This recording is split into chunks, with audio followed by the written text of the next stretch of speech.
I don't know that it makes sense for me to do anything else. And it's just so frustrating, honestly, for me, for the young people to keep coming in here with offenses that have to do with shooting. While you're on probation for a felony, you're shooting. Then you get out again and you violate again and you take off. This guy managed to mess up while already on probation. Think about that. Probation is the court handing you a lifeline and saying, "We'll give you one more chance." And he still fumbled it. The defense tries to frame it as grief, losing his grandmother, struggling emotionally, wanting a fresh start. And yes, that's tragic. But Judge Wes isn't buying grief as a legal defense for non-compliance. You can see it in her expression the moment she reviews his record. Grief doesn't make you skip check-ins. It doesn't justify dodging supervision. It doesn't explain stacking new charges while already under court-ordered conditions. The courtroom isn't a counseling session, it's a venue for accountability. A lot of young defendants treat probation like a reset button. It's not. It's the final warning light on the dashboard before the engine blows. Judge Wes is all business here. And you can almost tell what she's weighing. If this slides, what precedent does that set for the next person standing in front of her? I honestly can't fault her reasoning. But what do you think? Does grief ever excuse violating probation? Let's get back into it. You're Marcus Elam? And Mr. Elam was previously in court, pled true to counts 1 through 7 in a motion to revoke unadjudicated probation on probation for burglary of a habitation. I've received an updated pre-sentence report. Has everyone had an opportunity to review that report? I have. Are there any additions or corrections to the report? No, nothing's been finished.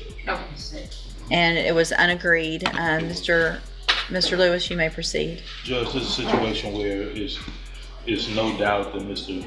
Elam made several mistakes while he was on his probation, not following up on his obligations. After speaking with him, he's been in custody this length of time here. He is definitely, from what he's telling me, willing and wanting to comply with the court's orders, and feels as though he could successfully complete his probation given that opportunity. He understands that his mistakes, has definitely been costly and put him in this decision. He understands that's totally on top of him, and of course he would like to address the court as well as far as his plans for the future, Judge. All right, go ahead. Yes, ma'am. I'm sorry for my actions that I did when I was on probation. And if you really, I would like to start over and get life, live with my family, go back to work, help my mother out, give her bills, and everything else, Your Honor. Okay. And Judge, I'm sorry. I was going to say, Judge, if I may, one of the biggest issues I explained and talked to Mr. Elam about was him not reporting like he was supposed to do over that span of time. And he expressed to me that at that time he was dealing with the death of his grandmother, as far as I think she was a big part of his support system. He does have, I've been in contact, several members of his family have contacted me about him, so he does have a support system that's there. I think she was a big part of it. And after she passed away, I think he kind of went astray at that point, my understanding, Judge. What is the status of the 5 new offenses that are alleged? I believe they should all be. What happened? So what was the deadly conduct from August of 2023? What was the outcome of the, or I guess I'm trying to figure out what happened on all of them. My understanding, Judge, is he has cases that are pending in misdemeanor court, but nothing here, Judge, that's been accepted as any additional. I mean, he pled true to the deadly conduct, discharging a firearm, from August 16th of 2023. Anna, can you tell? I'm sorry, Judge, I didn't look him up after he pled true. I know, I just want to know if I want to know that. I want to know the evading, the failure to ID from February of this year. I want to know what the status of everything is. I know those are still pending. He hasn't gone to court on those yet, right? Right. Next door. Andy Cole. Mainly the August 16th, 2023 offense dates are the 2 deadly conducts. I want to know what the status of those are.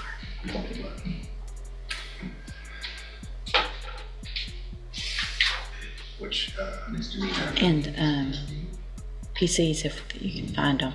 The previous trespassing hits. There's 2 deadly conducts that should be somewhere, something somebody should know something about from 2023. There was an obstruction in 2023 that was dismissed. birthday gentleman.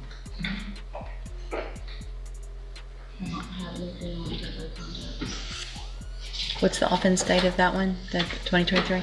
3/23. Daily conducts from August of 23 were refused, Your Honor.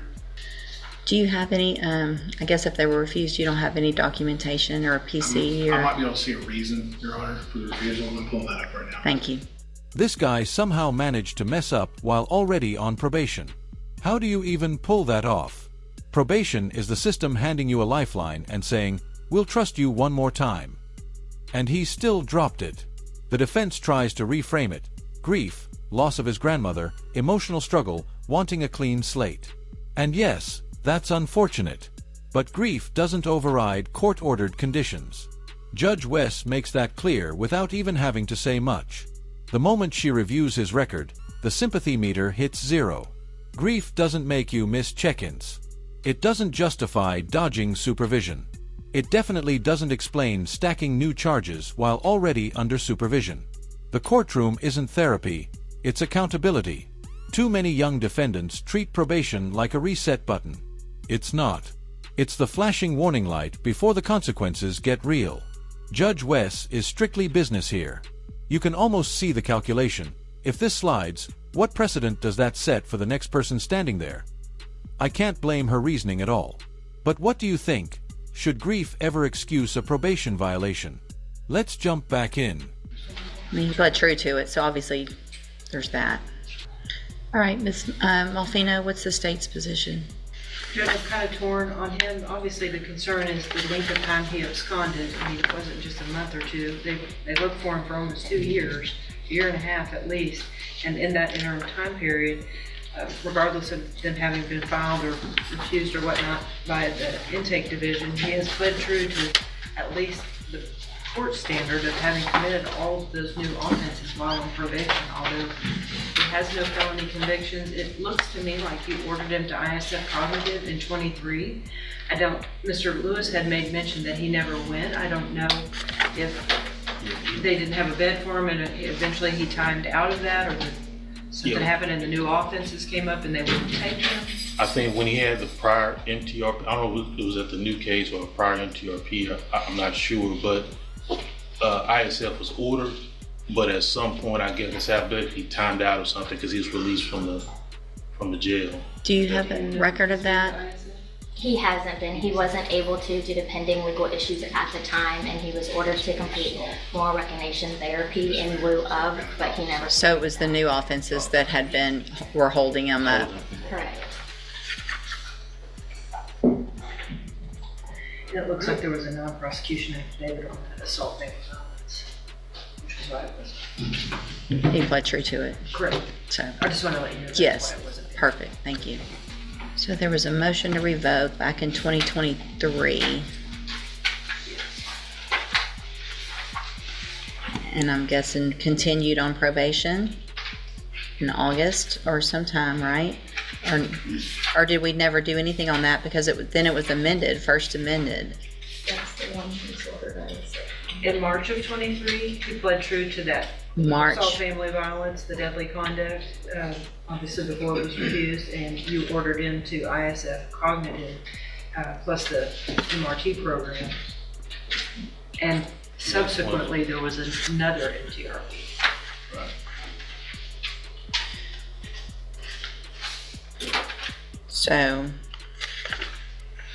you get an opportunity to be on probation for a burglary of a habitation, and I'm want to really make sure I've got this right. So you get deferred probation for burglary of a habitation, 2nd-degree felony. You get out, you commit 3 new offenses, 2 deadly conducts, discharging a firearm, and an assault family violence on that same day. Regardless of what's come of those cases, you've admitted that something happened on that day, right? So you come in front of me on a motion to revoke your probation. I say, okay, let's give you an opportunity to go to ISF. But because I guess something else must have been pending, maybe misdemeanors or something, you don't go to ISF. So you end up just getting out, getting another opportunity, and then you go and evade arrest or detention and fail to ID. We're back here again. And you want to start over and you're sorry. Think about how that sounds. And you just quit going for 2 years, a year and a half, year and 7 months. You just think you were going to get to be out and we were going to forget about you? You know? I mean, golly. How old are you now? 23. 23. You started this when you were 19. Feel like you're not taking advantage and you're not growing up and making better decisions.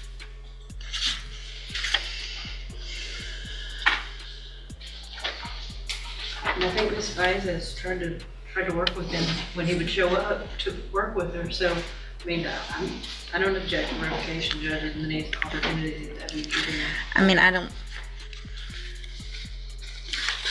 know that it makes sense for me to do anything else. And it's just so frustrating, honestly, for me, for the young people to keep coming in here with offenses that have to do with shooting. While you're on probation for a felony, you're shooting. Then you get out again and you violate again and you take off. So I can't give you a 4th shot. That you've had your shots. I'm going to find that you entered your pleas of true to counts 1 through 7 freely and voluntarily. Find those counts true. Find sufficient evidence to find you guilty, and at this time find you guilty of burglary of a habitation. I'm going to sentence you to a term of 6 years in the institutional division of the Texas Department of Corrections. You will receive credit on that sentence for any time that you've been in custody that the law gives you the right to receive. I'm going to hand you the trial court certification that shows this was not an agreement. You need to sign that and you'll get a copy of it. You do have some rights to appeal. You can talk to Mr. Lewis about that. I'm also handing you a written admonishment regarding your ineligibility to possess a firearm or ammunition. Because of the judgment entered against you, you're ineligible under Texas law to possess a firearm or ammunition. Possession of a firearm or ammunition could lead to charges against you. Firearm is a legal term, and you should read the written admonishment I provide you to see what devices qualify as a firearm. If you have questions about the laws that make you ineligible to possess a firearm or ammunition, or about how long that lasts, you can talk to Mr. Lewis. Good luck to you. You can go back with the bailiff. He really thought he was going to walk out and the system would just forget about him. That's not how reality works. He's been in this cycle since he was 19, and 4 years later he's still running the same playbook that keeps landing him back in court. At some point, it's not about failing to learn, it's about refusing to grow. What Judge West said clearly hit home. There's something genuinely frustrating about watching young defendants show up on repeat, like nothing ever sticks. You can tell she's exhausted from offering opportunities to people who treat them like they're disposable. The justice system can extend chances, but it can't manufacture maturity. Eventually, consequences become the only teacher left. 6 years sounds heavy. But given the pattern, it's arguably lighter than what the trajectory was heading toward. Maybe this is the first real interruption that forces him to sit still long enough to reflect. What do you think? Was Judge West fair? Did she go easy on him, or was this overdue? I know opinions are split in the comments. Either way, appreciate you watching. Like and subscribe if you want more breakdowns like this.